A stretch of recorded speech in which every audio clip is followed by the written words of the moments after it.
How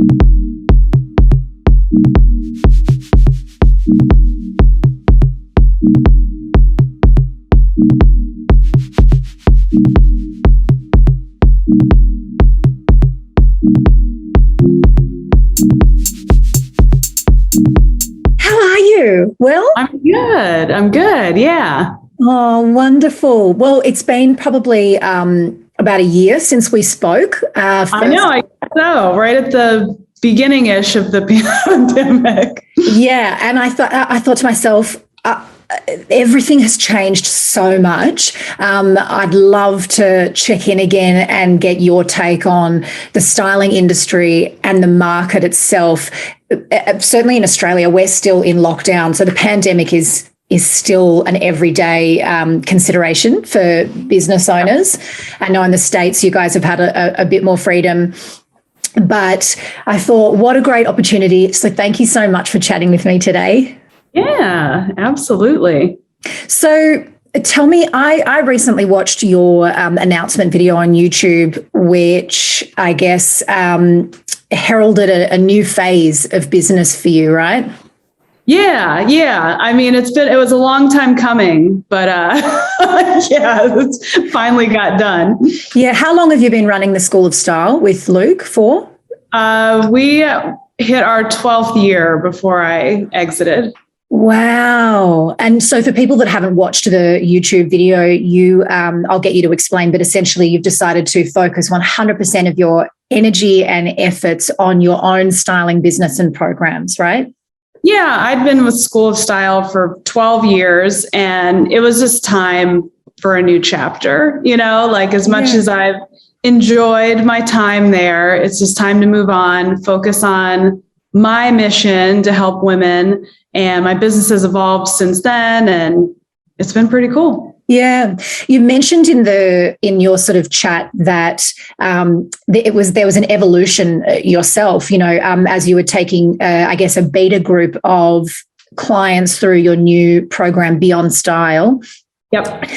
You mentioned that you went through your own, I guess, transformation or awakening of sorts, which I thought was really interesting because you being Lauren Messiah, you're kind of the pinnacle, or the success story that so many image professionals would love to emulate. And I thought it was really nice to hear that regardless of the level of success you experience, there's always still like churning in your mind, is this right for me? Is this what I'm on the planet to do? So can you tell me a little bit about that? Yeah, I mean, with anything that I do for clients, it always starts with me. When I started my styling business online and started offering online courses, it came out of the place of I looked in the mirror and realized, like, wait, I've been helping all of these women level up in their style to become more successful. Like, wait, I need to do that for myself. And that's when, my courses were born. And for Beyond Style, it was a similar thing of just, whenever you reach that next level of success, because there's always another level, there's a space where you're uncomfortable. And when things are like something doesn't feel right, usually things start to crash and burn before the light comes. Yeah. So I was just feeling that discomfort. And I thought about all of the things that I had done in my past to pull myself out of bad situations, how to make hard decisions, just how to evolve. And I put all of those things together into like a personal challenge for myself. I'm like, I want to see if I can turn my whole life around in 6 weeks, and let's just see what happens. So I made this whole thing just for me, and it worked. And I found all this clarity, and I just knew what to do. So I was like, you know what? Wow. Let me just beta launch this sucker and see if it works on other people. And it totally did. It's so amazing. Do you think that if COVID hadn't happened, you would have experienced that kind of awakening right now? Because I'm wondering whether the sort of shift in what we've always relied on, like, for example, we're in lockdown now, we can't leave the house past 9 p.m. There's all of these freedoms and things that we took for granted, including time and opportunity, which I know has forced a lot of people to go, let me just have a little think and consider whether what I'm doing right now is actually my soul's purpose. Is this what I'm here to do? So I'm wondering, do you think that might have been a catalyst for your evolution? Well, I built Beyond Style and kind of reached that crashing point in 2019. So pandemic hadn't hit yet. And that's when I built it for myself. But of course, I sat on it, for a while. I wasn't sure if I wanted to test it on other people. So I did launch it in 2020 during the pandemic. But mostly, I think just because the world was so crazy, I launched it in the summer of 2020 when, in the US, there's protests, there's rioting. Like, it was just it was a crazy summer. Yeah. And I don't know, I just felt this push inside of me. I had a whole different thing planned for the summer because every summer I launch my Love Your Body Style Challenge. And I'm like, I'm sorry, I just can't talk about bikinis, getting confident in a bikini right now. Yeah. So I was like, I want to do a different challenge that's all about, getting in the room, having women show up powerfully. And I designed this whole challenge and was like, wait, this would perfectly lead into Beyond Style, which helps women get unstuck, find their purpose, show up authentically. And I'm like, what do you have to lose? The pandemic is nutty. Yeah. Why not just launch it and see? And it ended up working out. So I think the pandemic was definitely a push to just try something new. Like, why the heck not? Yeah. But it's so interesting. Even to think that even someone with your track record of success and your understanding of how to create a program, launch it, build communities, I think it's an important reminder that you also, it sounds like, felt a little bit hesitant or like, God, is this going to work? I'm not sure. I think we all doubt ourselves at different times. Which is probably comforting to many people that think, no, my product isn't good enough or my service isn't good enough. So it's nice to know. Yeah, I think with anything, it's just, for me, I always use myself as a test dummy. So I know it at least works on me, but I also know that I'm not the same as every client. So I think there has to be some sort of fear and hesitation when you're launching anything that hasn't been, usually if I launch a course, I'll do focus groups and I'll speak to clients and I'll do interviews and I'll make sure it's really something people want. For this, I was like, I don't know. Let's just try it.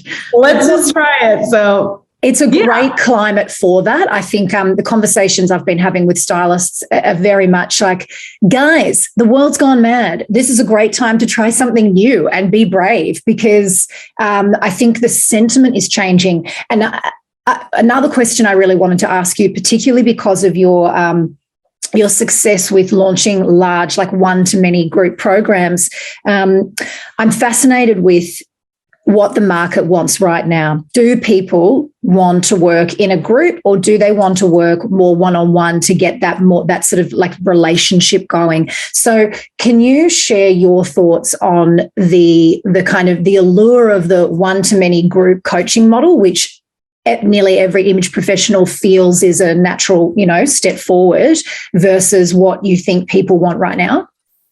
Yeah. So recently, I focused less on promoting my course, Personal Style University, because that's just like, it's a program, there's videos, you log in, you largely do it by yourself. There's a Facebook group.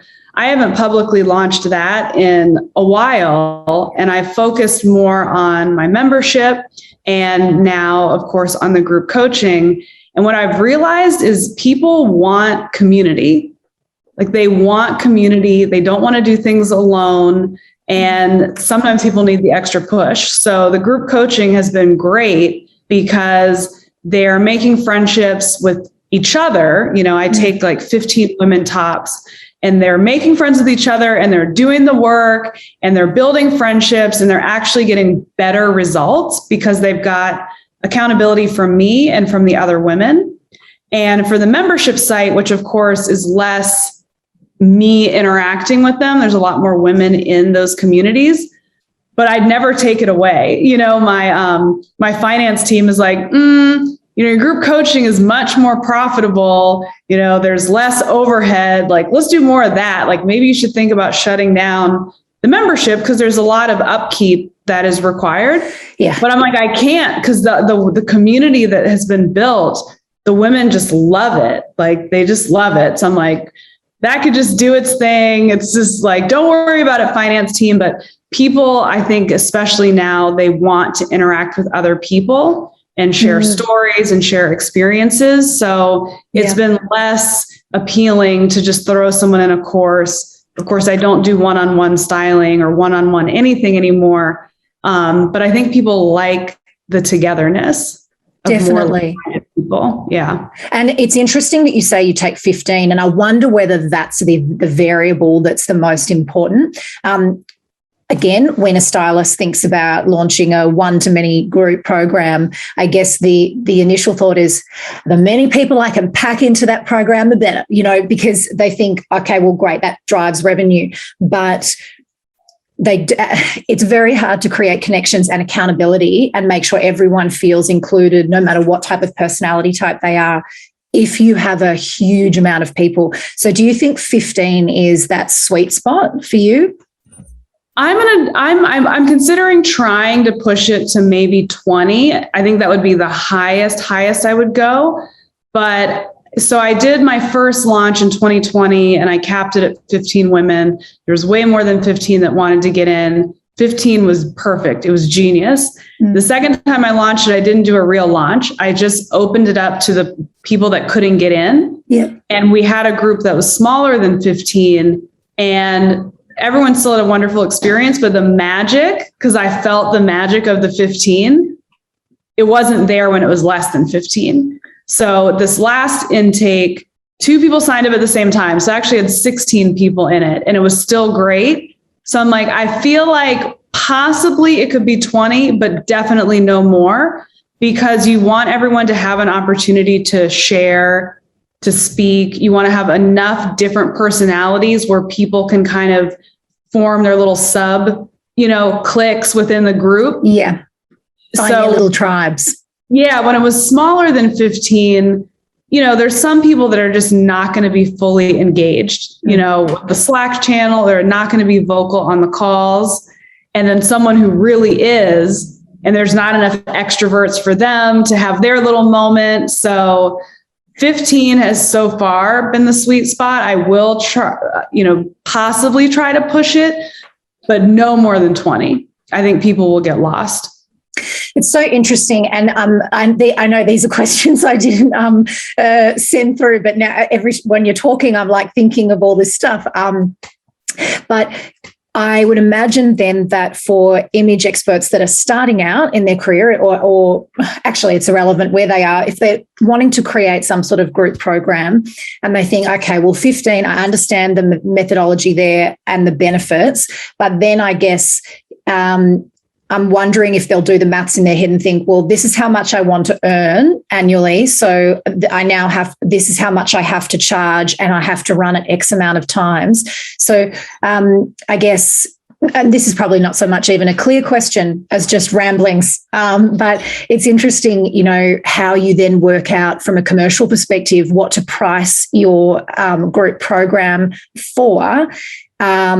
Someone like you, obviously at the top of your game, has the ability to charge essentially whatever you want, I would imagine. But for the vast majority of image professionals that don't have your level of expertise and experience, what advice would you give them around the pricing model then if 15 is the cap?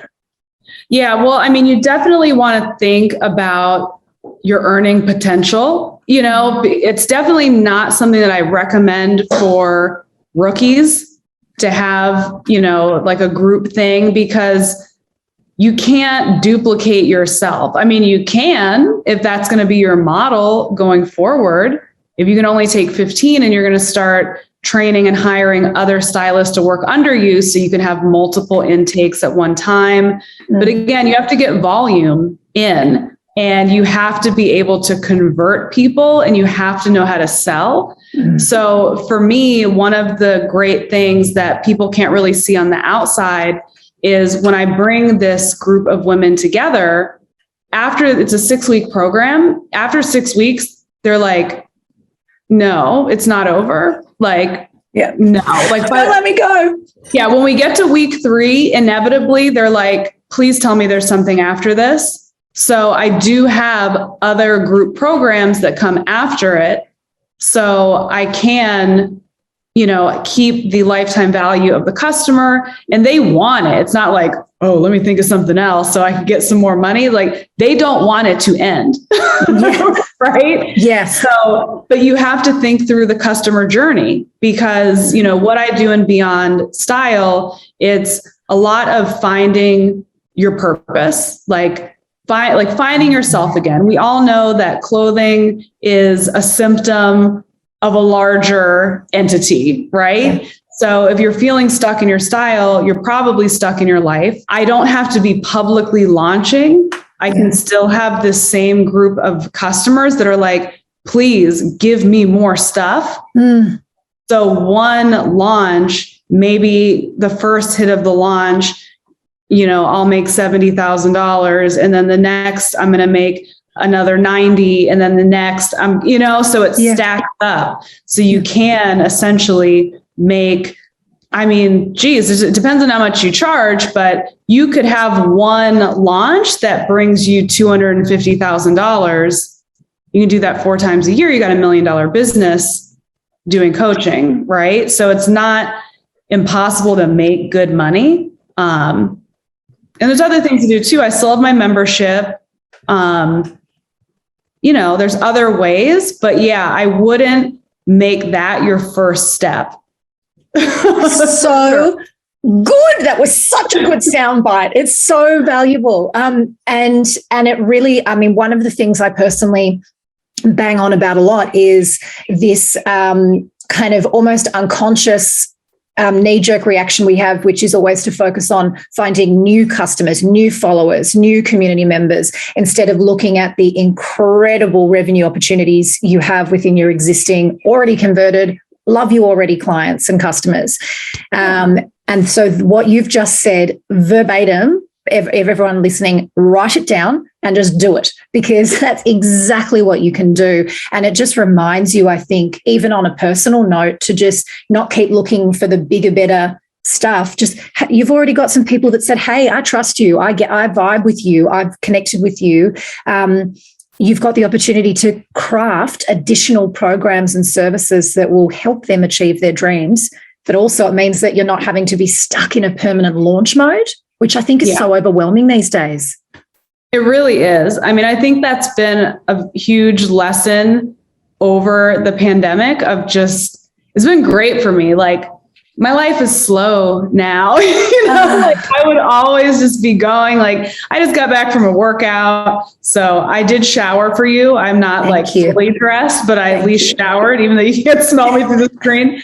But I can go do personal training workout in the middle of the day. And I can go sit by the pool and be like, oh yeah, I'll pick up work, when I get back. It's not a big deal. Yeah. 'Cause that always launching is so intense. It's so intense. And I don't think people, especially that are just starting out, understand, because they look at successful stylists like, oh, let me just make a course. Oh, let me just do this. It's no, it is hard work. Yeah. But in order to do these continuation programs, you have to have a journey that you're taking your client on.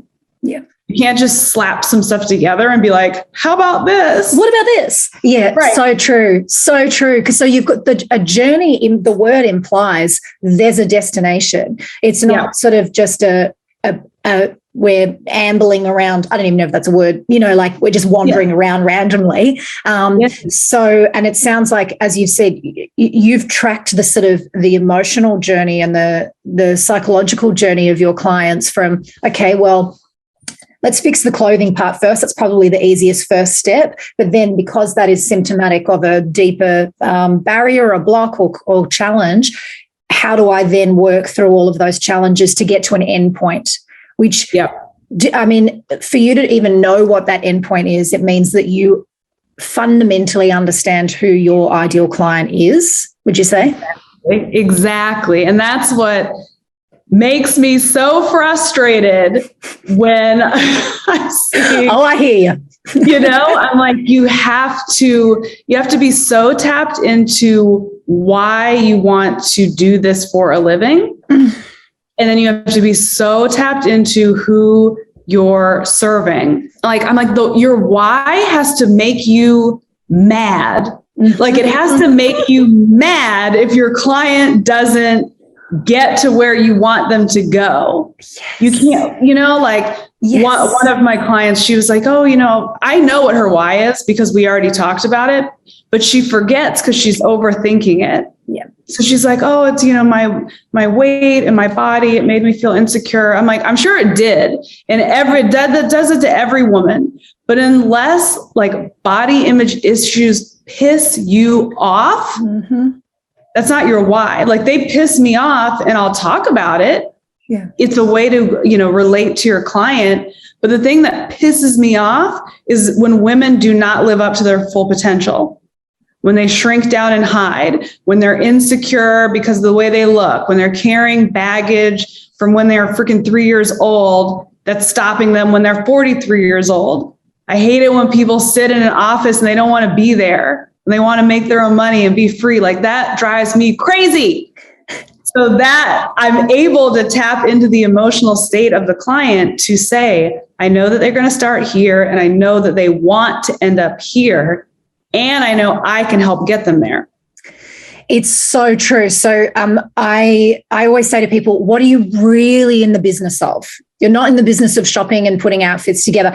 For me, my why, what I am really in the business of championing all the women that think they're not cool enough, young enough, rich enough, smart enough to build a business of their dreams. And that probably stems back to, childhood bullying in high school. And, there's always the cool kids and the people that aren't, and this perception that you can only be this incredible, successful, happy person if you've got all that stuff, which I think is absolute bullshit. And and also for so many women, they don't want to be an Instagram influencer, but they think that if I'm not, I can't build a business. And that's not true. So for me, I'm basically putting myself emotionally in the playground and sticking up for everyone and going, no, you can do it. You can, of course you can do it. If you're crap on camera, no worries. Don't bother.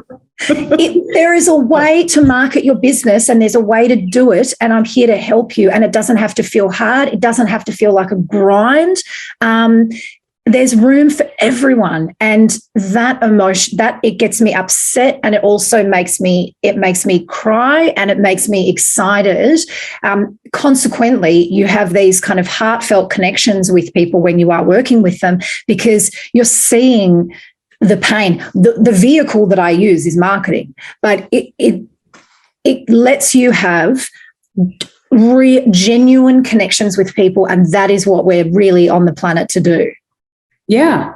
Yeah. You got to have that fire or it doesn't work. You have to have the fire. And I wonder whether the people starting a business don't even know how to find their fire, maybe because there's so many layers of misconceptions. And certainly, as you said, everyone thinks I've got to have a course. You don't. You can, what is it that makes you happy? And I think that a question I wanted to ask you about marketing, because I know we chatted 12 months ago, but again, customers, consumers, their behavior is shifting, what they want is shifting. So I was interested to know what your approach to marketing is, aside from obviously moving people along the buyer journey once they're in the Beyond Style program. But what do you think people are engaging with these days online, given we're questioning the world and we're so used to seeing so much stuff online now? It's crazy. And I don't know if I just figured it out finally, or I don't know what happened, but again, I'm just doing so much less. Yes. The first time that I launched Beyond, I did this, epic challenge and all this marketing behind it and the whole thing. And I'm like, oh my God, I got the 15 in, I sold it out in under 24 hours, 21 hours, the whole program was sold out. Wow. So this time around, when I just launched it literally in June, I just launched it this past June. I was like, I don't want to do a challenge. Like I just did one. I just did the Love Your Body, and that launched into my membership. I was like, I'm not doing another one. I said, I'm just going to send out an email and just send the link to the application to here it is. Take it if you want it. Yeah. I just, I sent it out. I'm like, here's the application. I've got a group coaching program. I didn't write these crazy sophisticated emails. I'm like, I'm accepting 15 women. I'm coaching you. I'm going to help you unlock, apply. I honestly didn't think I'd get that many people filling out the application. There's like hundreds of people that filled out the application. So I was like, oh my gosh, how am I going to talk to all these people? So I said, you know what? I'm just going to get them all on a Zoom call. And I said, I'm doing one Zoom call. One, you need to register. If you don't show up, then you're going to miss the boat, because the last time I offered group coaching, it sold out in 21 hours. So register, you got to show up on live. You got to turn your camera on. Yeah. And I just told them about the program, like just casually told them about the program. I didn't have slides. I didn't do anything. You didn't have a hero's journey for your webinar. You didn't have a sales. Nope. This None is of that bullshit. Revolutionary. Oh, God, it's good. No sales page, no slides, no journey. One take. I was like, if you can't get on at noon, then I guess this is not for you. Yeah. And I just told them what the program was. I said, I'm accepting 15 women, and the spots were all claimed in 5 hours. And it was over. The launch was over in 5 hours. I was like, why was I doing all that stuff before? Do you know what? I think for you, it's a combination of the trust is already there, the brand awareness is already there, the nurturing is already there. But I also think in my heart and in reading, I love marketing, so I'm always researching. My brain tells me that we are so familiar now with the typical sales tactics. It's not like, hold on, what's coming next? Oh, this is interesting. Is this a sales pitch? Everyone knows what everything is. I know. And comically, if I want to ask everyone, how many funnels are you trapped in right now? Like, I'm probably trapped in about 50 funnels, because every time everyone's familiar with the stuff. So I don't think people can rely on the templated sort of formal steps anymore. You have to have guts and meat and bones and heart and soul in it. 100% agree. 100% agree. Right before this launch, and actually what it stemmed from was, so I had done the Love Your Body Style Challenge because I forgot I mentioned it in my book. I was like, oh crap, this book is like at Barnes and Noble and in everybody's hands. I'm like, hey, in June, I do this thing. I'm like, oh shit, I got to do this thing. Yeah. So, I had like a Facebook ads agency that I was working with, and I was doing these ads and the funnels. And honestly, the launch didn't go as well as it normally does when I launch the membership. Usually, I can get hundreds of people to join, and people joined, but I was like, this is freaking lame. Yeah. And I'm like, first of all, it was exhausting for me because it was a 10-day challenge. I didn't feel like reworking it to make it shorter. I was like, I'm sick of this challenge by the time it was over. That I didn't even like feel like, I'm bored of this shit. Yeah. Yeah. I didn't have enough stamina to like keep going live and the cart open and close. I was like, you know what? Let's screw this, Yeah. So I was like, I need to recoup some of the money that I spent on all these ads and this craziness. I'm like, I'm just going to make it easy and see what happens. And it worked. And to your point, people are just so conditioned. Like they're so, they're jaded and rightfully so. Mm-hmm. I mean, I come from a pure place. I always over deliver, on challenges. Like I always over deliver in the product that they purchase, but people are much more hesitant to hand over their email for a freebie because they know they're going to get in a web, whether you know marketing or not, what a freaking tripwire is. Like, it's just, they don't want it. It reminds me of when Big Brother started and the concept was new and it was like, oh my God, this is genuine voyeurism. People forget there's cameras and we're seeing how they authentically act. 1,000 series later, everyone knows the cameras are there. So it's all contrived. And, it's fascinating to kind of get to this point in time in 2021 when you are building a business, having a look at the age-old strategies that have worked and maybe looking at ways you can zag when everyone else is zigging, essentially. How can you stand out and find your ideal client and convert them and keep, retain them if you're not following all the kind of stock standard templates and funnels and formulas that everyone's saying now. So again, I guess, what would your advice be to people that are in the first sort of, let's say, starting to 3, 4, 5 years in business? Because I think they'd be thinking, I know Lauren just gave, did it a different way, but I'm really scared because I'm not Lauren Messiah. What if this literally fails completely? So what would you say to them?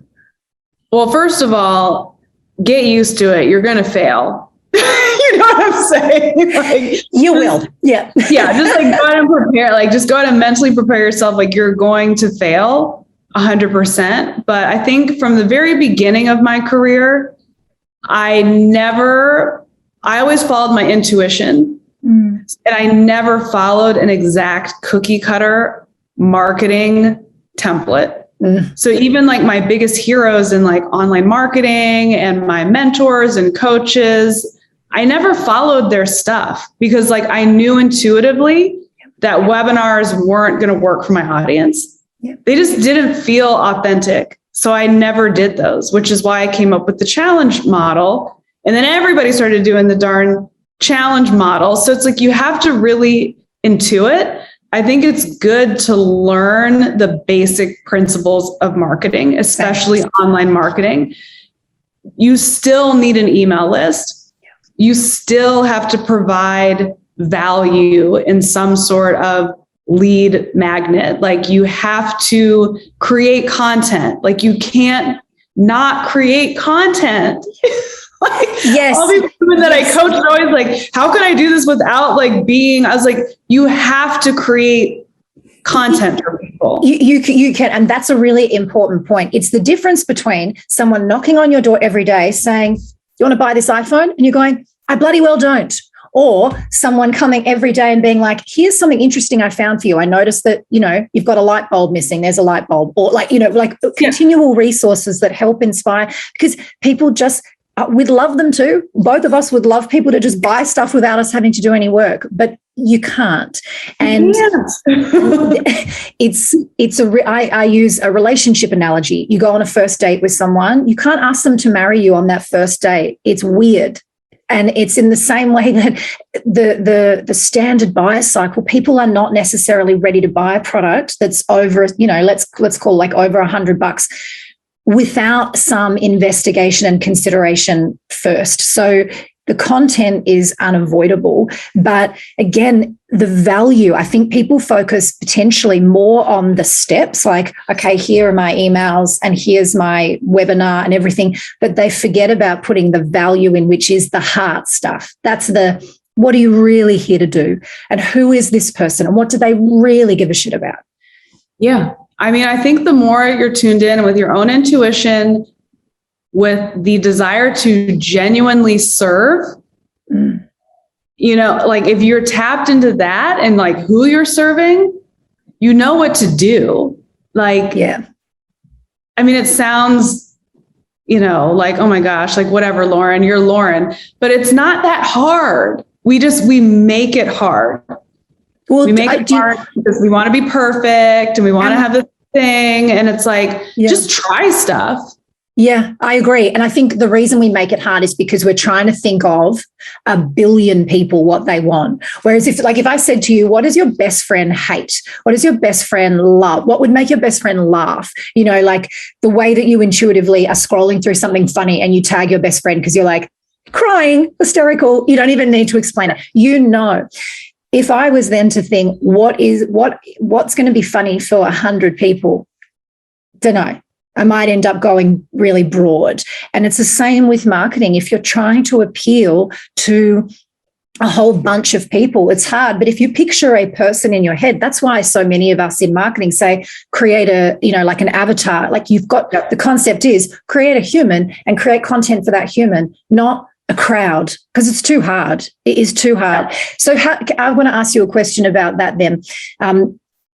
When you're creating something, let's say it's a piece of content and you want it to be authentic to you, do you ever think, oh God, some people are really not going to like this? Like, do you ever kind of in yourself just go, it's okay. I just need to remind myself, I'm not trying to appeal to everyone. I just have to kind of, vibe with my crew. I'm used to pissing people off. So it's just I'm just completely used to it at this point.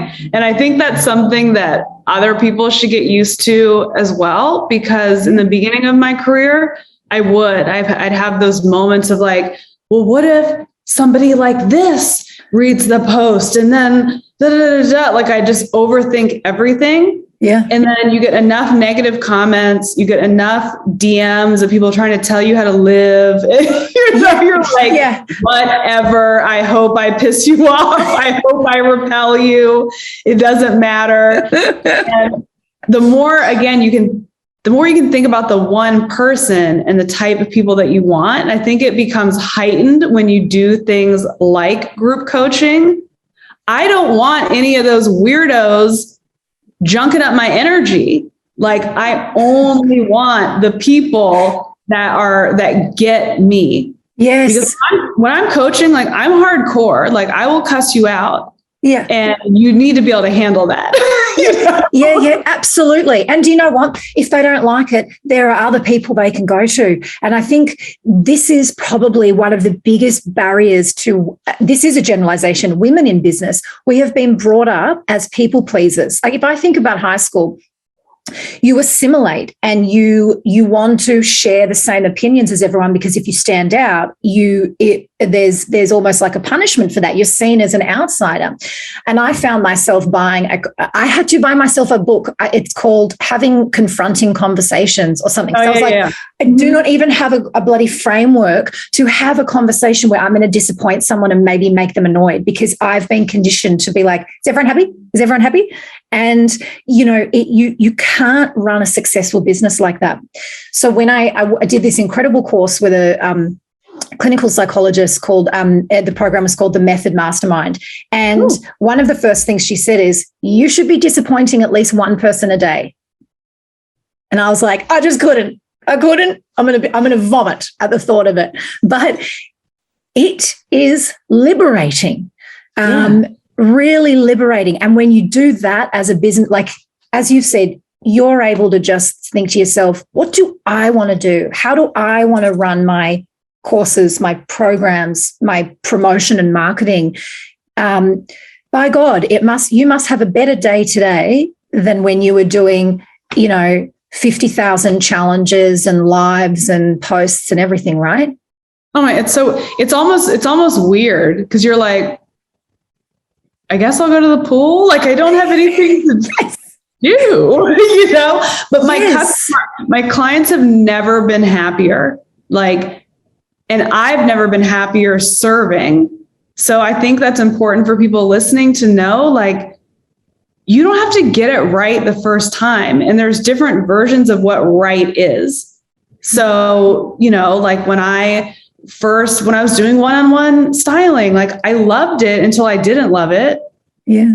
Right. And like when I had a course, like it was great. This is exciting and filming and like things can change. Like you can change your mind. You can change your, the course of how you serve. Yeah. But you should enjoy it. Like you should enjoy it. And when I was like, you know what? I don't enjoy forcing myself to work at the laptop, hiring agency after agency, writing these freaking what I think are phenomenal emails for the open rates to be, dumb. 20%. Mm. Yeah. Yeah. When it's like, wow, if I just show up and be myself and just get on Zoom and just be like, hey, here's how I'm going to help you. And people are like, yeah, I want that. Yeah. I'm like, cool, I'll take easy. Sure. But it doesn't mean it's always that way. So I think if people go into business thinking like, well, if I just figure out the magic sauce, there's always work leading up to it. I had to go through a personal breakdown to make the product, period. Yeah. Right. Yeah. It comes with its own trauma, but you get through it. Yeah.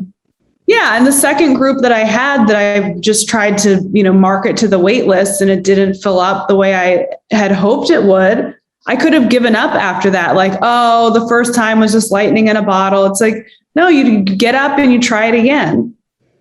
And I'm launching it again in September and we'll see how it goes. I'm going to raise the price because I'm like, dude, if I'm selling it out in 5 hours, my finance team's like, it means it's too cheap. I'm like, well, it's pretty expensive. He's like, charge more. That's a big can do, guys. That's a big can do. And it'll be interesting to see in September whether you panic and run a challenge, or whether you're like, no, this is me. Take it or leave it. Everything's already set for the take it or leave it thing. It's already it's programmed, it's set. There will be no panic launch. No way. No way. And you, one last thing you mentioned, well, I know that you've said before, working with coaches and mentors and things. So what did you take out of those experiences if you didn't kind of execute their formulas to the T? Different skills across the board. Like, when I first launched my course, I took all of Amy Porterfield's courses on course creation. And, I took her webinars course. I took her list building course. I took them all. I knew that the webinar component didn't feel right, but I did learn a lot on how to structure a course. Because again, if you just think like, well, this is what I would like, everybody will like it. So it was helpful to learn there. And then when I was in this other great mastermind over the summer, and there was a sales coach, and I learned so much from him on how to sell.